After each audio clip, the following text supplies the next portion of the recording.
What's up, everyone? Welcome to Chasity Melvin True Sport Podcast. I'm here to chop it up about The Last Dance. If you guys have any questions, make sure you submit it in the comment section below. It's been a long day. I had a long weekend. Stayed up last night, finished The Last Dance.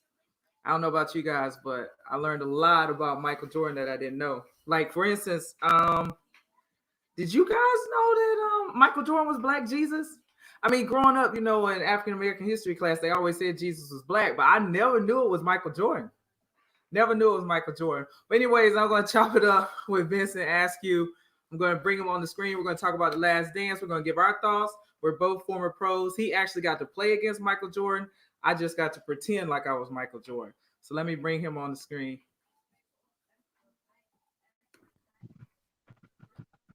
Vincent, what's up? Can you hear me? Hey, Chasity, I hear you very well. How are you?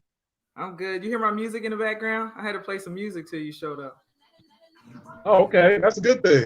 The Last Dance, that's what we talked about. So that's a good thing. Nah, I can't jam. I can't dance, so.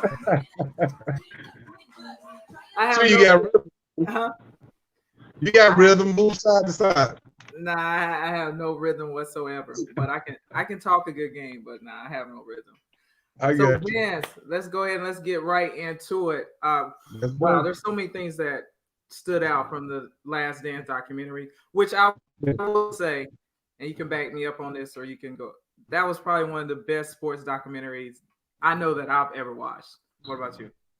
I agree. That documentary was very, very impressive. It had me looking forward to something every week. You know, I miss sports, and I'm sure everybody does, but that documentary was deep, very deep. What? Cheryl Littlejohn wants to send me the hat. Vince, you like the hat tonight? I got a black one on tonight. I love it. I love it. You're a fashion plate, so yeah, I like that hat. Oh, wow. We already got a great question, Vince. Before I can get into what I wanted to say and what I wanted to ask you, I'm going to bring up Elder Gary L. Dotson. He said, it's interesting Jordan never talked about any family members or women. He says, interesting what? I didn't hear the question. It's interesting that Michael Jordan never talked about any family members or women. So what's your thoughts on that?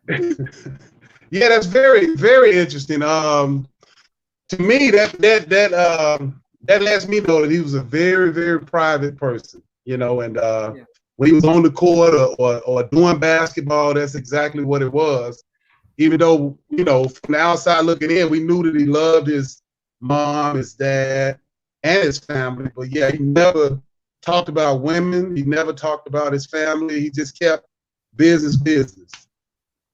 Yeah, it was very well. I will say this, Elder Dotson. I did peep when his wife was like, "You don't ever take me anywhere," and Jordan was like, Bet. I did peep that. I'm not gonna let that slide. Well, I'm sure most women peeped that, but he was so focused and so hungry, man, that think about it. He was the guy that he couldn't go anywhere. I mean, a lot of athletes now, you can go in a restaurant, you may sign some autographs and all of that, but Jordan was on a whole different level, you know. So when he had that chance to relax and let his brain relax and have private time, and I'm sure that's what he wanted to do. But as you know, as a woman, you know, most women and wives or spouses, they want to get out and, you know, enjoy life with their spouse. So, and can I say something about Elder Gary Dotson? Yeah, because he's informing me now that Earl The Pearl Monroe was first called Black Jesus. So Earl The Pearl Monroe was Black Jesus. I didn't really know. I mean, I always knew Jesus was black, but I didn't know we have so many live and in person. Well, in the sports world, Earl The Pearl, you know, Gary Dotson, I've been knowing him a while. He's from New York City. So okay. You know New York people, they talk about those Knicks.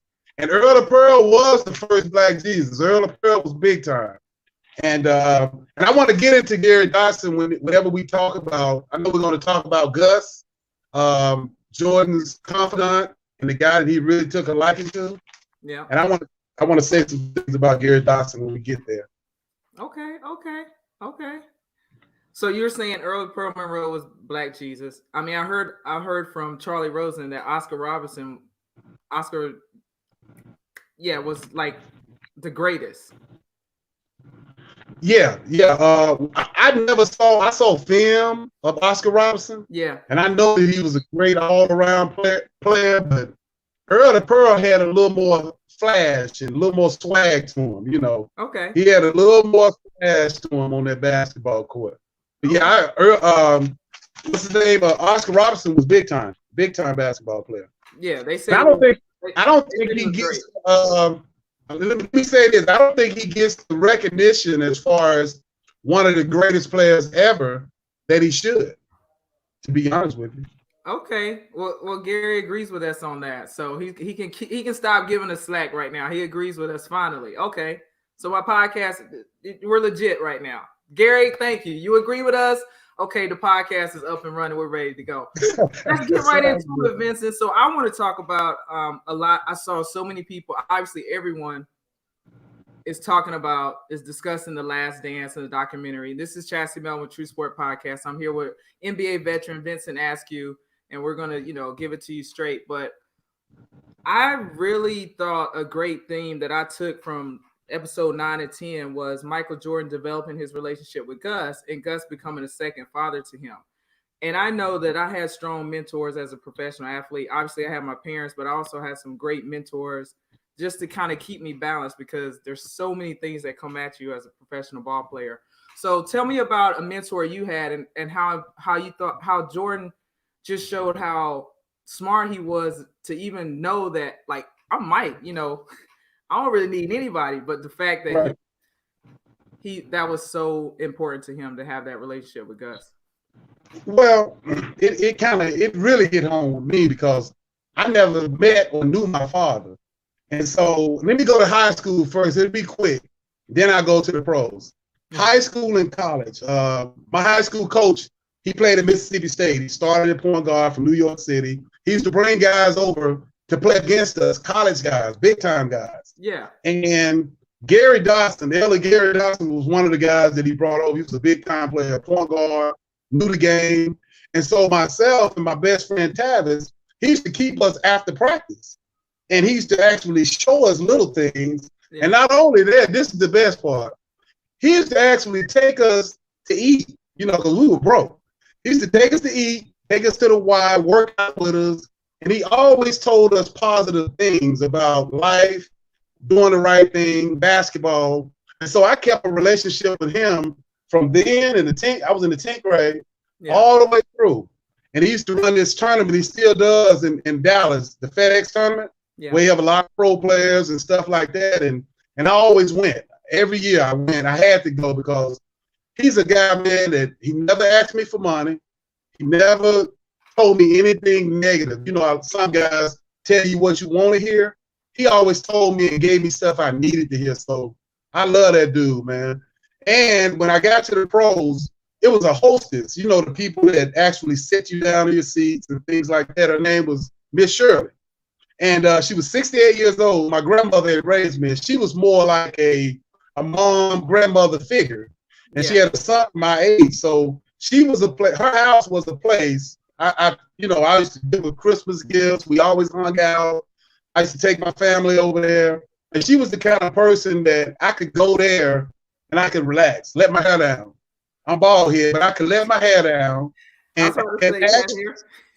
be myself, man. And she was priceless. Confidence are priceless.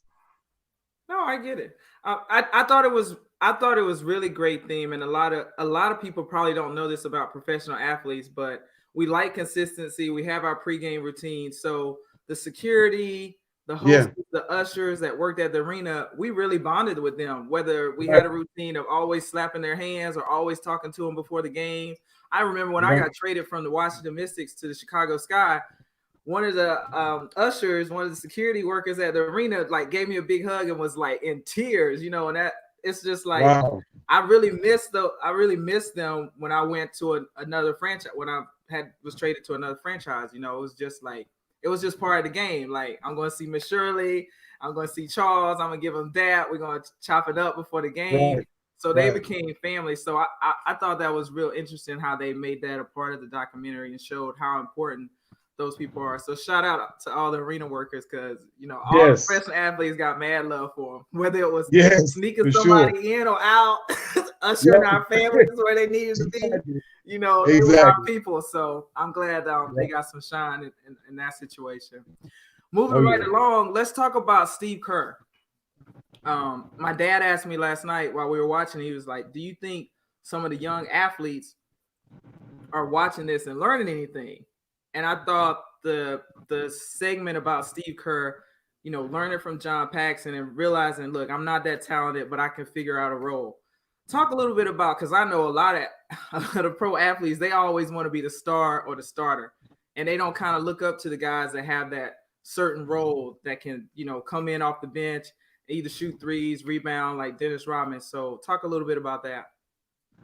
Yeah, man, that's when I coach and mentor athletes now, I always tell them about being able to accept your role. Being able to accept your role is one of the biggest adjustments for a quote unquote star athlete leaving college, whatever, because most guys who go into the NBA or women that go into the WNBA, they were stars at one time or another. But in order to stick or to have a long career, you have to figure out and be able to accept the role. So I've always admired guys. Like I was one of those guys. I had to figure out a role in order to play, in order to stick and play. So yeah, Steve was smart. Obviously, Steve was super intelligent. Now you can tell why he's so influential with the Golden State Warriors, because he learned how to work with a superstar very early. He learned how to be a role player. He learned from some of the best role players, and not only in just the regular season, but during playoff action, which was the money time. So now we can all kind of understand where he gets his IQ from. Oh yeah, big time. So I loved at the end too, finishing up with Steve Kerr, but when he talked about his story, when he made up his story at the championship parade, when they, were all sitting there with the 6 trophies, and Steve Kerr had to go up and talk to the fans, and he said, Jordan didn't feel comfortable taking the shot, so let's give it to Steve. He even threw it. That's my story. I'm sticking to it. So obviously, it's taking him a long way. It's taking him a very long way. Oh yeah. Steve, you have to have a sense of humor, man. You got to be able to laugh at yourself. And, star athletes like to be, told that they're star athletes in so many words and, be made fun of. They're just human beings. So, that was funny. That was very funny. So Gary's back on, Vincent. He has a question. Did you ever have a conversation with Jordan? Did I ever have one with him? Yeah. Well, can I go here off the court or on the court? In general, did you ever have a conversation with him? Yeah, I've had plenty. Let me go off the court first. I'm not gonna give you too much, but I'm gonna give you a little bit. After games, right, in Chicago, not Chicago, on the road, Jordan had a suite, Pippen had a suite, and Rodman had a suite, right? But Jordan next level. So Jordan also had a penthouse at the top. So the penthouse was for guys that he invited over, to play cards and all of that stuff. Yeah. And boy, you couldn't put that on a documentary. But on the court, he had a conversation with me about Gary Payton, because Gary was a big trash talker. And Gary wasn't guarding Jordan. I was guarding him. And I had told Gary in the huddle, man, be quiet. You know what I'm saying? We good. We winning. And so Gary kind of talked crazy. He put his his jersey over his mouth, Jordan. Like I said, when you saw Jordan and Kobe put their shirt over their mouth, they were talking X-rated. So he told me, let that blank guard me, Vincent, And another time he talked to me was basketball, sports is mental. So when I first got to the league, I was standing beside Jordan. I didn't want to look at him, right? Right. So I'm standing beside him. They're shooting the free throw down there. And he said, Vincent, I saw you play at Memphis, man. Why don't you shoot the ball on this end like you were doing on that end? And I didn't say it then because I knew He was trying to get in my head, right? So I'm saying to myself, damn, he know my name. You know what I'm saying? So yeah, just little stuff like that, because sports are mental. Sports are more mental actually than physical. So yeah, Jordan was the master of the mental game. I bet. Yeah. I believe it. I mean, hands down.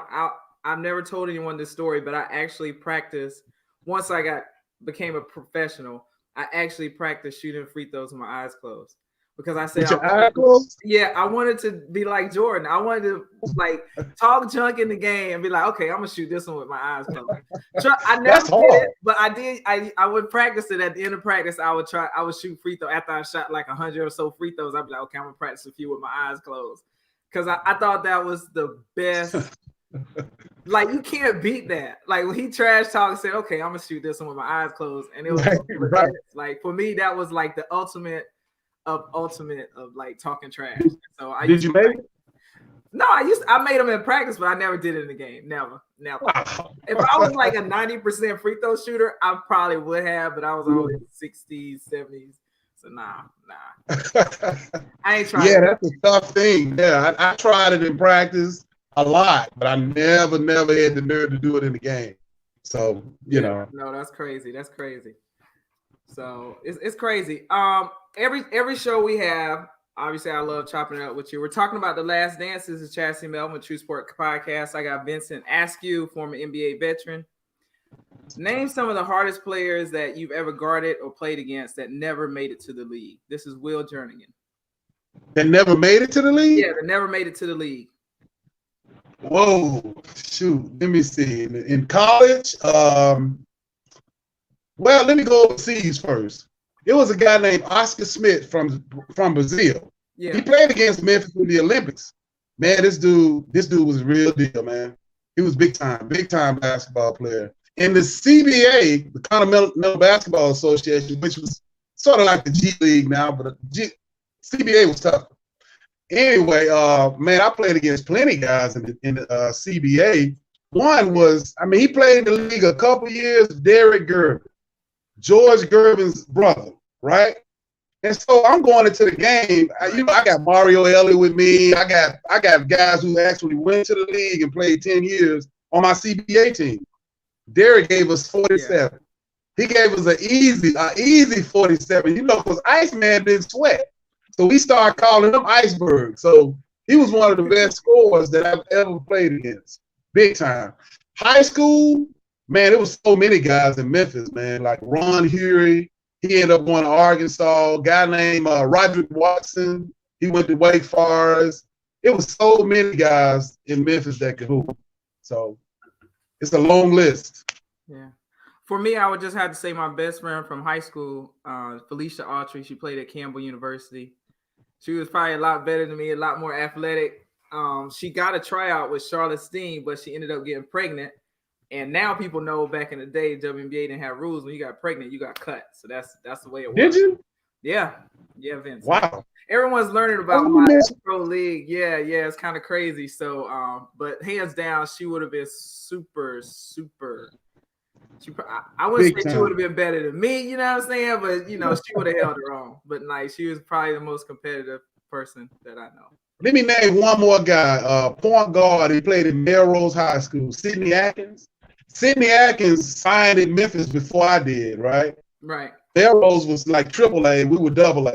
And actually, Sidney was better than me as a point guard. He was 6'4", could do a little everything, but he was academically ineligible.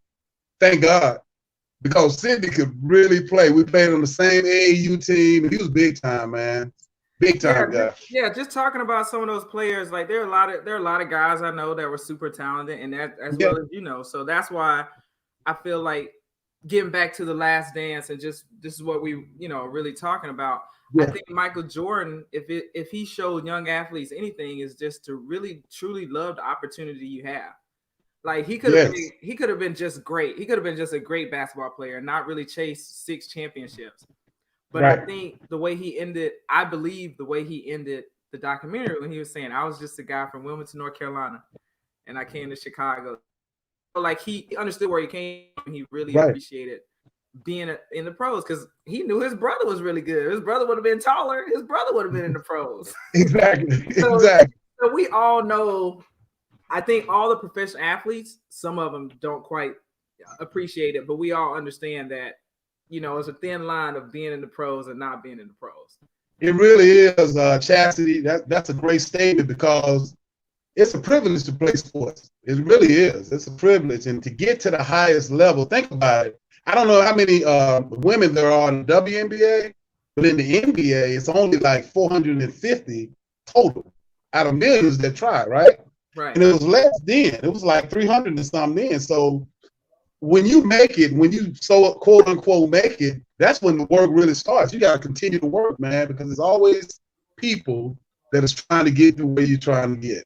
And Jordan had that drive, man. That's why I think he always picked little stuff to kind of motivate him, you know? Yeah. Little things. Yeah. Yeah. He always. I saw a great meme today. Social media is undefeated, but I saw a great meme and it had it was just it was written, it had nobody and nobody was saying anything, and then it was like, Jordan, okay, I'm gonna get them. You know, like he would just get motivated and get pissed off about anything, and that was unbelievable. Because think about it. Think about this. He was already the best player in the world, right? Right. So you got to find something motivation to go, you know, to go hard. So he always did.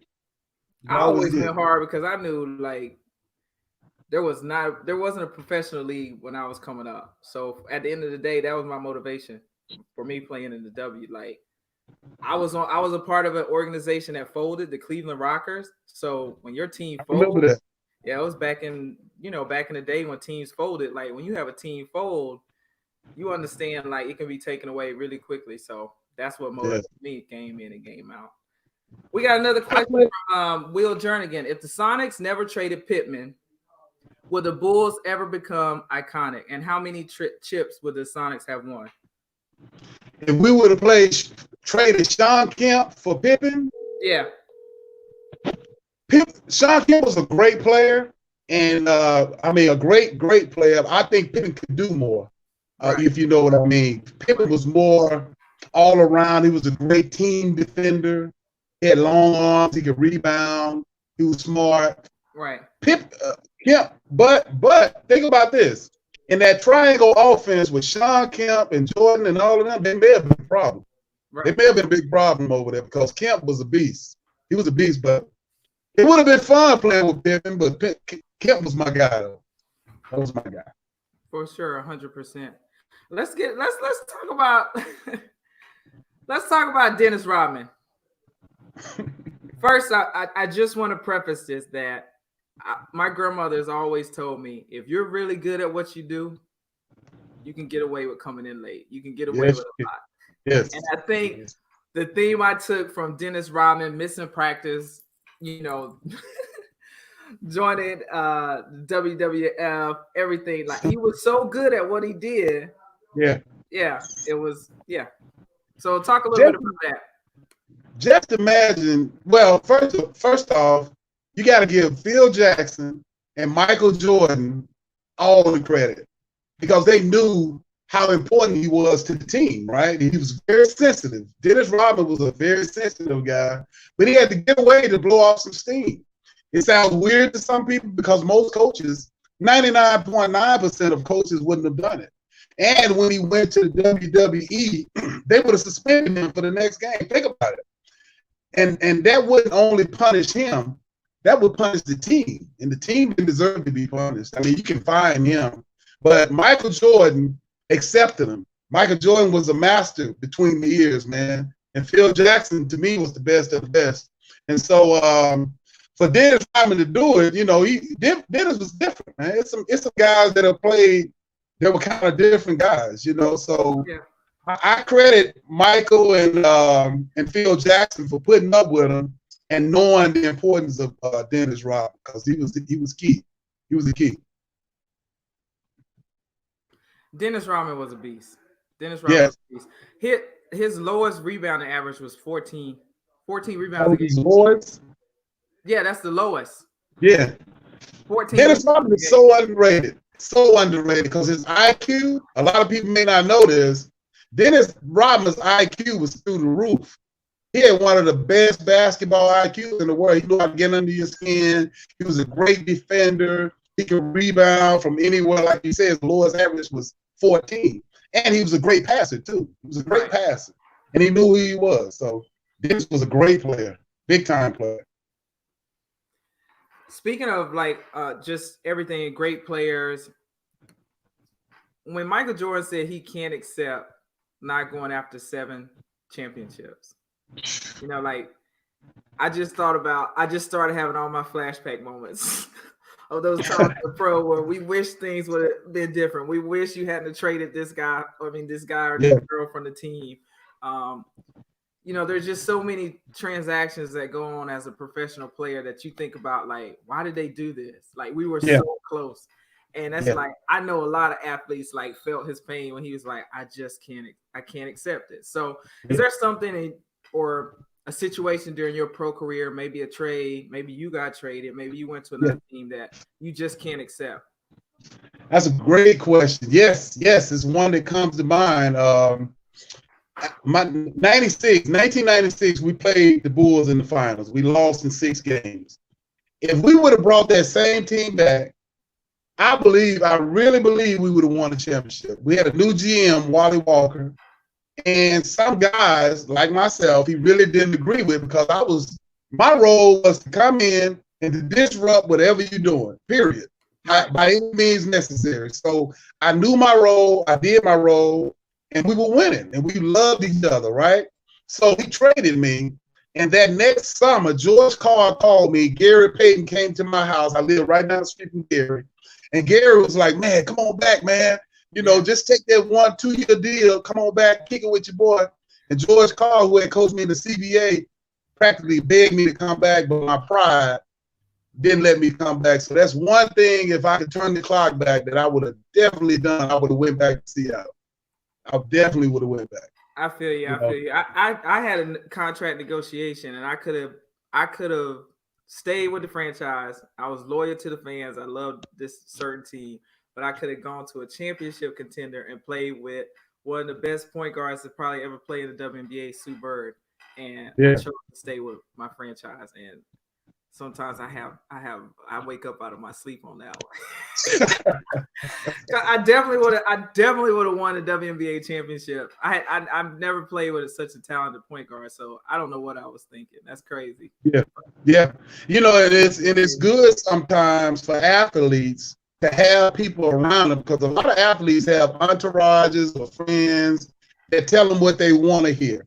It's always good to have people around you to tell you something that's best for you. You know what I mean? Yeah. It's hard to hear sometimes, but you got to have that person or those people. You got to have mentors. Yes. So we're chopping it up. This is Chasity Melvin, True Sport Podcast. I got Vincent Askew, NBA veteran, on the line. We're quarantined. We're stuck in the house, so I had to bring the podcast back. Watching that documentary was awesome. There's so many different things that I took from it. But just, you know, as we start to end the show, what is one thing you learned from the documentary? Or what, it could be a theme, it could be something about Jordan, it could, you know, anything. Well, first off, they probably shouldn't have showed me, because I missed that basketball. I missed that hard nose, that gritty. You know what I mean? I missed that. I miss seeing that. You know, and it's hard for me to watch it now. I watch it because I love it. Yeah. But man, I have to change the channel a lot. But anyway, what I took from that was that drive, man. That drive that Jordan had. That drive is something that and it's something you can't. It's hard to speak on it. It's a drive that you had and you still have, and myself. When you play at the highest level, or when you are in business at the highest level, you have a competitiveness and a drive that a lot of people don't understand. So that's what I took out of it. That love for the game, that love for basketball that I've always had and that he had. You know, that's what I took out of it. I agree. I believe, you know, everyone said Michael Jordan had a hard time letting the game go. And I believe the documentary showed like why it's so hard for professional athletes to, move away from playing the game. And I try to tell people all the time, and I think you hit it right on the dot. Like that competitive drive. Yeah. We try so many things. Like I love doing the podcast. I love coaching. I love, skilled player development. But nothing gives me that feeling, nothing. Yeah. And I think once I learned that in retirement, like I'm never gonna get that feeling again. Like once I sat myself down and said, "You're never gonna get you aren't gonna get that feeling again." That's when I could kind of move on with my life. You just gotta suck it up. Like there's nothing that's gonna fuel that drive like playing basketball did. And that's why a lot of athletes, when they retire, they have a problem sticking with one thing because you have to have a challenge. You have to have something that like you said, that drives you, that pushes you. I coach, I train, I've been head of basketball operations. All of it is great, and I love it. But nothing is like being in that locker room, having that nervous feeling before the game, and going out there to compete, man. I told everyone that was my natural high, and I ain't never done drugs before, but that was as close as getting high was for me.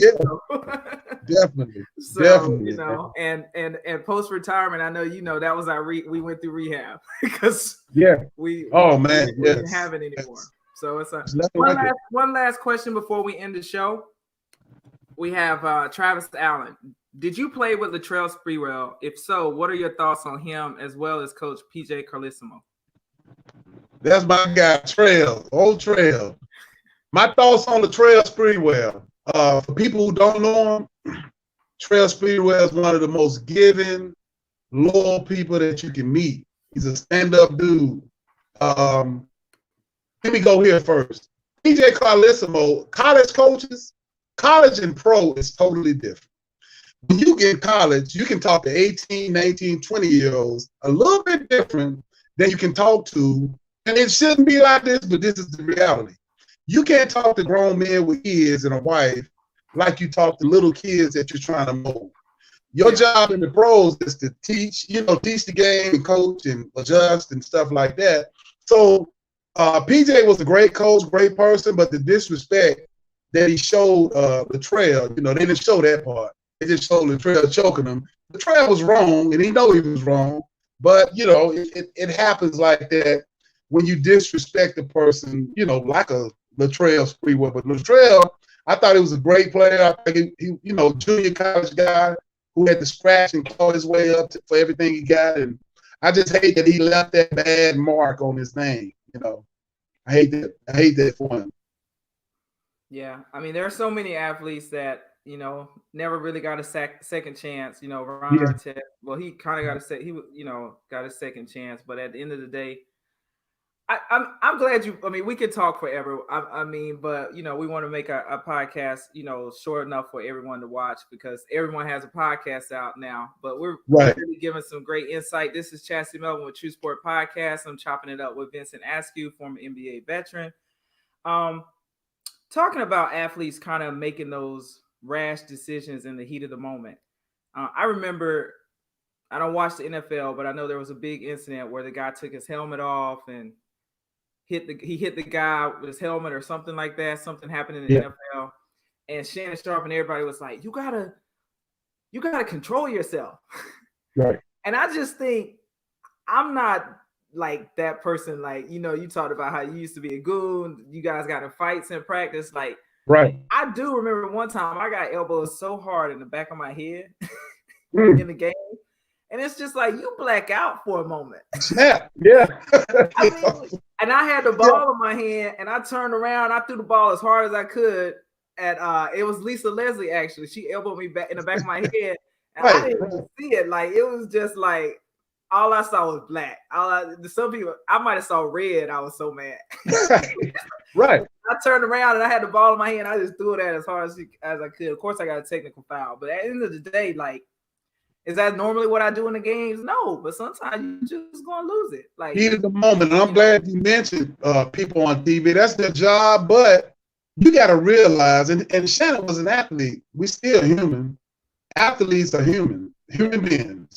Just like everyday human beings that just do something at a high level, and they make mistakes. Yeah, so. And you got to understand that adrenaline The adrenaline's Yes. pumping. We're trying to win a game. Like we're in the Yes. heat of the battle. And so Right. I'm not condoning it, but I think sometimes we do have to understand. Like now, if you just trying to fight everybody every game, like okay, there's an issue. Yeah, that's But different. like, you know, the fans coming at Ron Artest, that kind of situation. I'm glad he got a second chance. I mean, it was a terrible incident, but at the end of the day, Yeah. that's not who he was. Right. So I'm glad we touched on that. We got one question, and then we're gonna end the podcast. We got it from Jarvis. Jarvis, we got love for you too. Thanks for checking out the show. I'm Chasity Melvin, True Sport Podcast here with Vincent Askew. This is our last question, Vincent. Will there ever be anybody that can be better than Michael Jordan, the GOAT? You know, it's in life, it's always somebody. It's hard to say it or see it right now, but as you know, it's always going to be somebody down the road one day that'll be better, that'll be just as good or better. You know, it's just the way it is. But Vincent, it's always six championships. There's gonna be somebody that can get 6 championships. Bill Russell. You ever heard of Bill Russell? I've heard of Bill Russell, but the game's changed a little bit more. Like there were only a few African American players playing in the league with Bill Russell's time, and that's no knock on Bill. Bill was great to do that in that climate and in that culture and in that type of arena. Think about how hard it was to do that at that time. Being so going to the game, called out the name, and you know what I mean. They couldn't stay in the hotel. They couldn't sleep in the hotel. You know, it was crazy. No, during that time it was unbelievable. But I think as far as the championships, we got to talk about this again because to me, winning the championship is part of being a great player. But I can name a lot of guys with a lot of championships who I didn't think was that good. Period. But I believe it's always going to be somebody better eventually. Always. Well, one thing we do know, Vincent. One thing we do know. I'm gonna speak for myself. There is never gonna be another Chasity Melvin. Exactly. Chasity Melvin. I don't know about you. I don't know. Will there ever be another Vincent Askew? Never ever. Exactly. So we're gonna close with that. Will there ever be anyone better than MJ? I don't know, but I know this much: there will never, ever, ever be another Michael Jordan. Okay, people.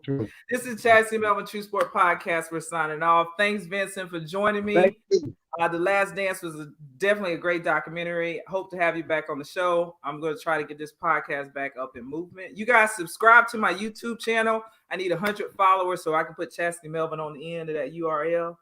You know, I'm trying to be big time in this world. So yes. Help me out. Great. Thank you. Thanks, Vincent. Bye, guys. Thank you. Bye, everyone.